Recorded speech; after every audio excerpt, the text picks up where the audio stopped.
Hello, I'm James with the Brains Report, and I'm the only one here right now, so I'm going to take the mask off. Plus I'm in my house, but I just kind of want to normalize wearing a mask. When I'm filming this, we're still very much in the depths of the pandemic. The vaccine just came out, but still have a while before we're in the clear. But things are looking up. That's great. Anyway, I'm not here to talk to you about the vaccine or COVID. I'm here to talk to you about the Ecovacs U2 Pro robotic vacuum. And but first I want to make a little plea to you to subscribe to the network. When you subscribe, it helps us to get closer to being able to monetize the channel. Once we have a little bit of money rolling in, we can make more and better videos for you. And I don't know, yeah, that's all I want to say about that. Also, we're going to continue in this robotic vacuum series because that's really my wheelhouse. I have reviewed dozens of robot vacuums. I have a lot in my house. A lot of them use artificial intelligence, and I'm kind of afraid of them becoming self-aware and killing us all. I've written about these robot vacuums, not about them taking over the world. That's our secret. But I've written about them for major publications, and I kind of know a thing or two about them. Every robotic vacuum I test, I put through a series of difficult tests. I also look at all the different features, and based on the features and how they perform, I come up with a score for each of the robotic vacuums. And the Ecovacs Deebot U2 Pro, it is the best vacuum I've tested that costs under $250. So this is a budget pick. It's good entry level, but it's amazing how much you get for this price. It's simply remarkable. That's why I'm telling you about it. I only tell you about things that I think are remarkable. Okay, let's move along here. Comes in this nice box right here. Hopefully you can see it. There's a little bit of glare from the ring light, but I think we'll manage. And let's open it up. I want to show you kind of some of the extras that come with it. First of all, it comes with a whole extra dustbin right here. This is, it does both wet and dry cleaning at the same time. Let's see here. We've got, I just want to show you this real quick before I forget. It's an extra filter. Gotta replace those every once in a while. Here are the directions and some plastic crap. Oh, and there was a little cleaning tool to help clean the brushes I tossed, and is on the other side of the room right now. We're not going to worry about it. Here's another filter for the other dustbin. Directions. Comes with a whole extra main brush. This goes on the bottom of the vacuum. Let's see if I can show you that. I'm making a real mess around here. But yeah, you've got, this one's all plastic. It might be better to use with the mopping function. This one has kind of bristles on it to kind of really get into carpeting and stuff. Really kind of sweep up there a little. But yeah, we'll put that back on. I'm starting to charge. It's starting to charge. This also comes with disposable attachments for the mop. It also comes with a reusable cloth, so if you want to keep reusing, you can toss it into the washing machine or wash it by hand. It's kind of a more environmentally friendly way of doing it. Let's see if there's any. Oh yeah, and it comes with 2 extra side brushes. And I'll just toss this out of the way. I'm not going to show you how it mops right now. I'll talk about it though. Basically, you replace. I'm starting to charge. Of course, I used a dustbin that's very full and gross. Look at that. Kind of shows you how good of a job it does, though. You remove this, and you pop in the other dustbin. Actually, first you want to put some water in here, and you pop it in. Make sure there's a cloth on the bottom, and it lets out water, and you push it around, and it picks stuff up. You know how a mop works. I'll talk about how well that performs in a few minutes here. We're going to put the other dustbin back in.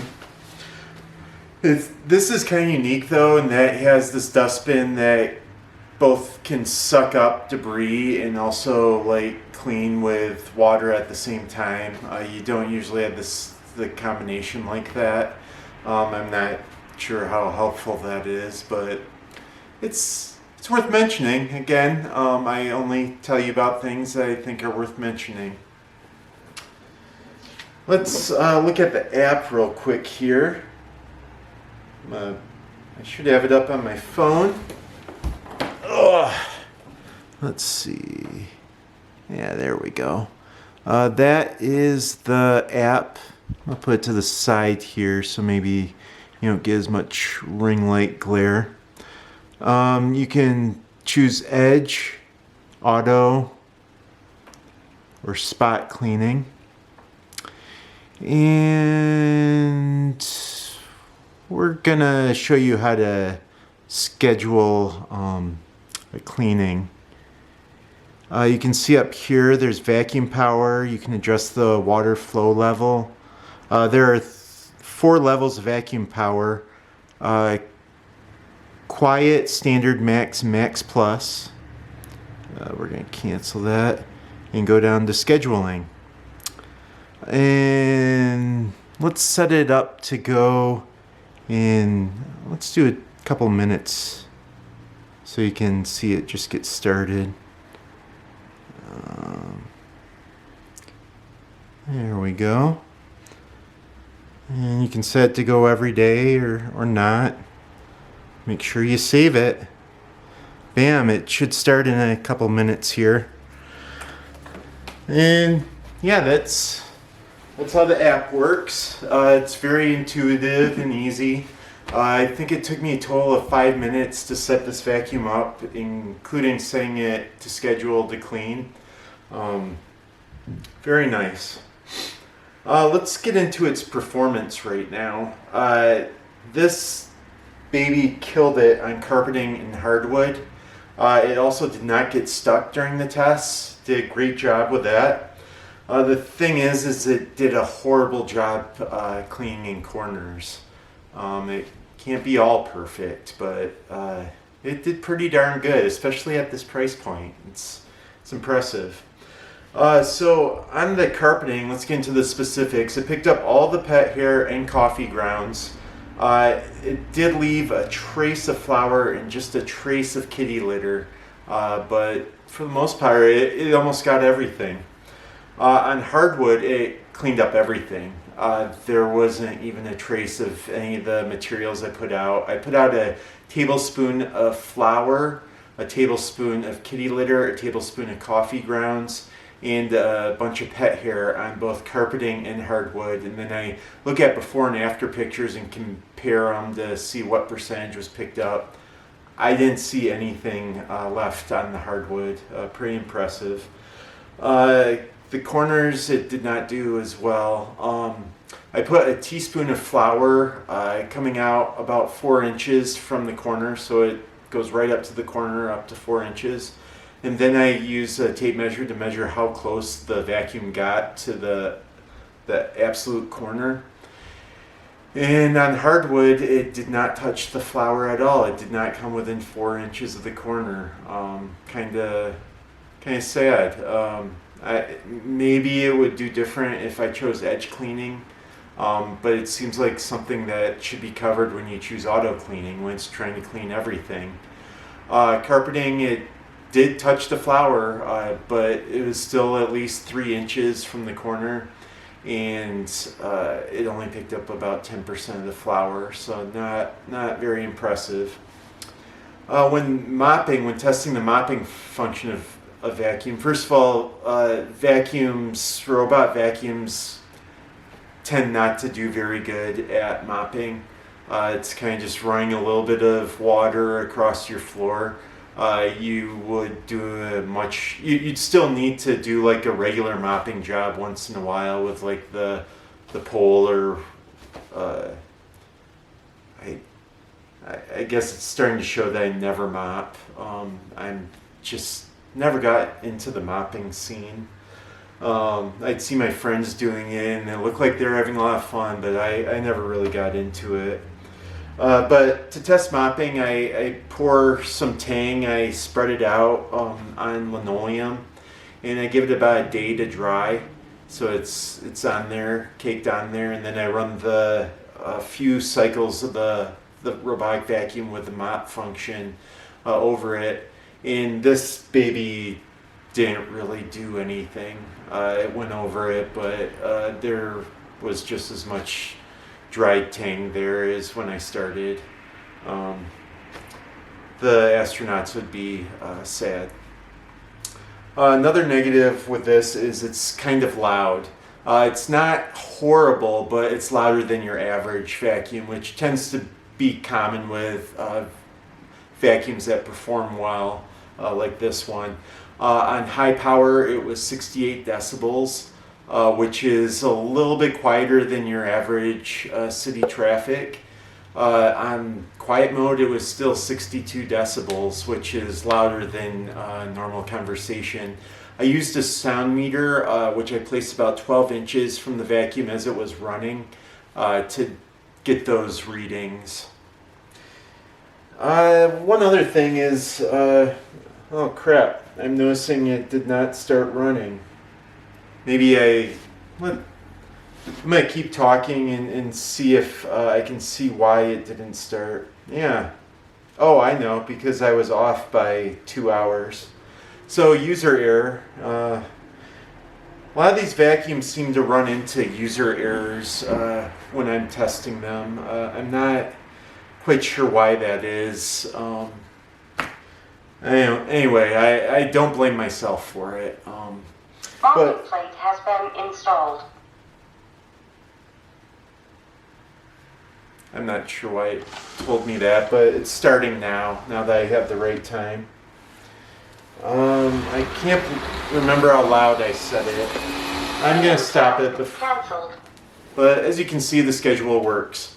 This baby is only about 3 inches thick, or 3¼ inches thick, which is pretty narrow.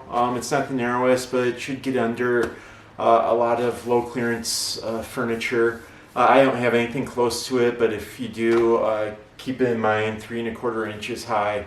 If you want to get under stuff that's narrower, there are vacuums that are as thin as 2 3/4 inches, but any less clearance than that, you're probably not going to find a vacuum that'll clean under that furniture. It's about 13 inches in diameter. It's kind of a small boy. I'm starting to charge. So let's get down to my final recommendation now that I've been going on forever. I don't think you're going to find a robot vacuum that does a better job than this for $240. This is really a steal. It performs well. It comes with all sorts of extras. It mops. It's great. One of the things I don't like is you can't set no-go zones in the app, so you can't set areas where it can't go into. You can buy virtual boundaries, which I believe costs $25. They're physical boundaries. It's basically a magnetic strip that the vacuum won't go over. It's made by Ecovacs. I'll put a link to it in the description below. But yeah, that's one of the negatives, but you can always set up stuff to keep it from going where you don't want it to go. And I think that about covers it. I've prattled on long enough here. I just want to remind you to comment below if you have any questions at all. I'm very good at getting back within 24 hours. And also, please subscribe. Again, we could really use the help. In the meantime, let's take care of each other.